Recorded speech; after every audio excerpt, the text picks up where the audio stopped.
Alright, so this evening before dinner and with dinner, I am opening up the Euphoria Milkshake IPA by North Peak Brewing Company, which is located in northern Michigan, it sounds like. So it sounds pretty cold to me down south as a Texan. Got the can right here. It's an attractive looking can.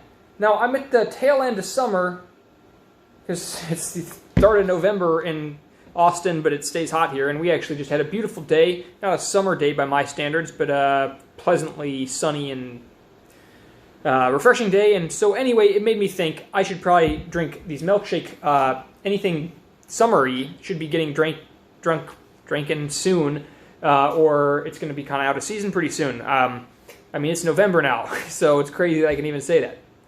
Why did I pick this one tonight? Well, for dinner I am getting a very delicious spicy chicken bulgogi from, where did I get it from? Oh, I have it here. It's,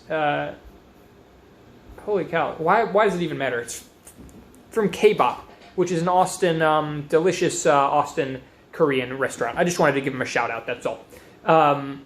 Anyway, now a lot of times I'll get at K-Bop, I'll get their coconut milk tea, and it's really good with the super spicy chicken and rice bowl that I get. So I was tossing back and forth between all these amazing IPAs I have in my fridge right now. Thing is, a lot of them are very intense, like double IPAs, 10% alcohol, some of them just super hazy. So actually, kind of annoyed with myself because I don't really have any just basic, normal, clear pale ales at this moment. But it's interesting to learn that about, what I like to drink on an everyday basis. If I can have with my meal or something, I usually just I guess I like a just clean pale ale or something, or an IPA.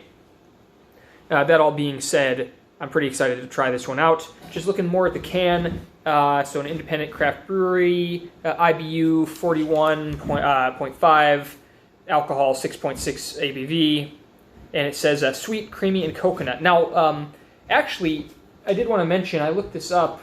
Let's see if I can find it real quick. But they did actually do some adjuncts into this beer, as in they put in some additional stuff on the side. So where are we going? Come on, show me the money. Euphoria Milkshake IPA. I'm on their website, northpeakbeer.com.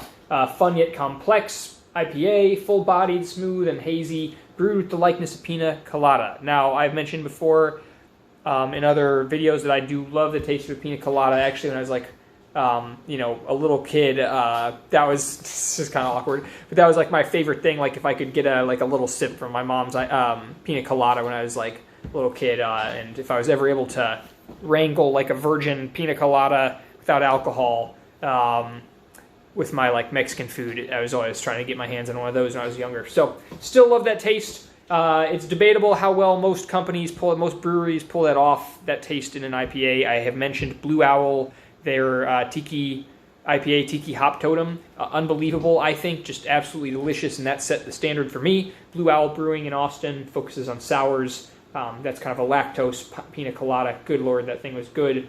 16-ounce cans and about 6-7% ABV. I mean, I drink those all summer. It's just so delicious. Now, this does say, with low hop bitterness, coming back to the beer at hand, low hop bitterness and sweet adjuncts like toasted coconut, lactose sugars, and vanilla beans, a balanced and blissful beer. Yeah, that sounds delicious. Actually, I'm real thirsty, and that's making me thirstier. Hops are Michigan, Cashmere, and Citra. Well, we all have seen Citra a bajillion times, but Michigan Cashmere, I've never, ever heard of that. Kind of excited. Of course, this is a Michigan brewery. And I don't know a ton about North Peak Brewing at all, other than what I've just looked up, but they do seem to focus on like conservation. Maybe you could learn more about it on their website, but just did a quick skim, and they do seem like they're thinking about more than just making money, which is beyond just making beer and making money. Not that there's anything wrong with that, but they're thinking about other stuff too that's interesting to learn about. Okay, so let's see how this one tastes. Nice sound. And into my Glencairn glass. Let's see. Yeah, that's about the exact color of your Pina Colada IPA that you're sort of expecting. Maybe a little bit more clear. No, it's obviously not clear, but I've seen thicker looking or more dense looking. That smells like a Pina Colada. Yeah. That sounds smells like a good pina colada, actually. It smells like pineapple, coconut, and like orange. I almost feel like I smell like an orange wedge on the edge of this pina colada glass. That's real good. You like smell sugar, smell a little bit of alcohol. That's delicious smelling. Absolutely delicious smelling. Like my mouth is watering. Oh man, that's like one of the ideal pina colada smells. Okay, let's see how it tastes.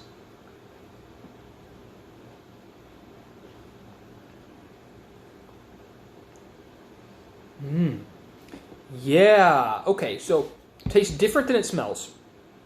A tiny bit of a disappointment, except that it also tastes really good. It's got a lot of pineapple. It's got a lot of the pina colada taste, but not. It is still a beer. It's still a beer. That's what my girlfriend and I say, because I love that taste, right? Taste of beer is good, but, a lot of people who aren't so much into beers maybe trying exotic-looking things like this beer, trying them out, seeing if they can find something they like that doesn't taste like that beer taste that they don't really enjoy. This is not going to work for them. This is absolutely an IPA. I love it already, but just saying. I mean, again, with that Blue Owl Tiki Hop Totem, I felt like you'd have a better chance of selling that towards one of your friends who doesn't really like the taste of beer. That being said, again, my girlfriend's opinion of that was it still tastes like beer to her. It tastes like an IPA, but I've mentioned before I didn't taste IPA in that. I tasted a sour, delicious sour pina colada beer thing. This one is much more of a beer with pina colada taste in it, if that makes sense.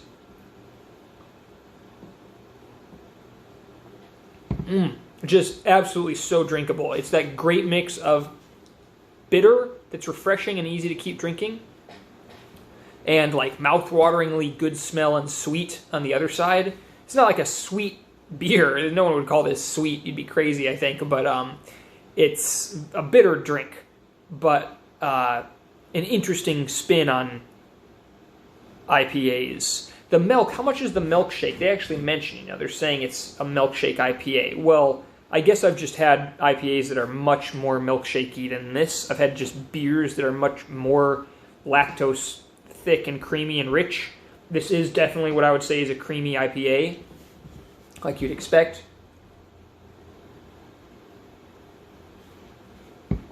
But it's more of like a 7 on the creamy scale rather than, a 10 out of 10. Oof, that's good. And like any good beer, I feel like I'm tasting different things on each sip. So I'm going to stop here for a moment. My food's actually going to be here pretty soon. I'll stop it and see. You know what I'm like. I don't like to make you watch me eat, but I was going to take a bite or two and see how the beer tastes with that. And I even wanted to try something weird, which is compare or like taste this alongside. I actually did one of those sweet coconut milk tea full on with boba. So that is going to add a really interesting mix because that's very much like a dessert taste. Got some chicken dumplings and it's going to be pretty good. So I'll be back in just a minute when the food is here. Okay, well, before I got into this meal, I just wanted you to see why I'm so excited. We've got some chicken dumplings and delicious chicken bulgogi. There's that milkshake IPA I'm drinking with this, and there's my coconut boba. So just wanted to say again, props to the restaurants. So anyway, let's see how this goes with the beer. Trying the chicken dumplings first.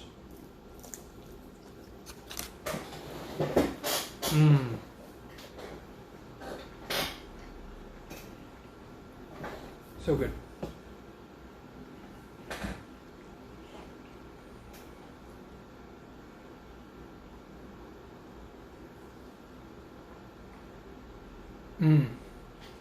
Yeah. You get the bitter real nicely, contrasting with the savory, slightly spicy, salty of the dumplings, and then the spicy chicken bulgogi.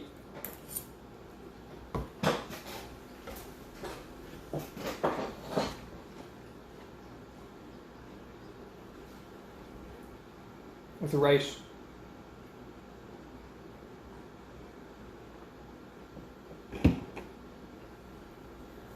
In that case, I feel like it has more of a cooling, kind of cleansing, cooling sensation against the spiciness of the chicken. And then let's do this boba. And very curious how a sweet coconut boba milk tea contrasts with a milkshake IPA.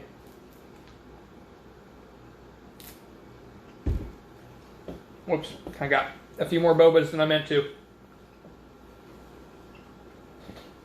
I'm just going to go for it.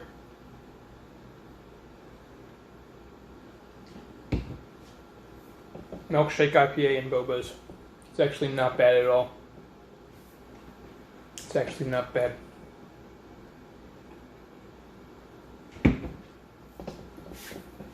Wow, I never would have expected to not hate that. So it turns out coconut boba milk tea with milkshake IPA from North Peak Brewing Company. It's pretty freaking good. It's all really good with this spicy Korean food I got here in Austin. And so I would definitely encourage you to check this out, the North Peak Brewing Milkshake IPA. It's way late in the season, so but maybe you catch it next year if they do it again. Who knows, or one like it. I'm definitely interested in more by this brewing company now. I've never had any of their other stuff. I'll keep an eye out. North Peak Brewing Company. Don't forget to like and subscribe. If you dug this video, let me know if there's anything that could be better or worse. I could use some feedback. Okay, more beers coming up soon. Subscribe.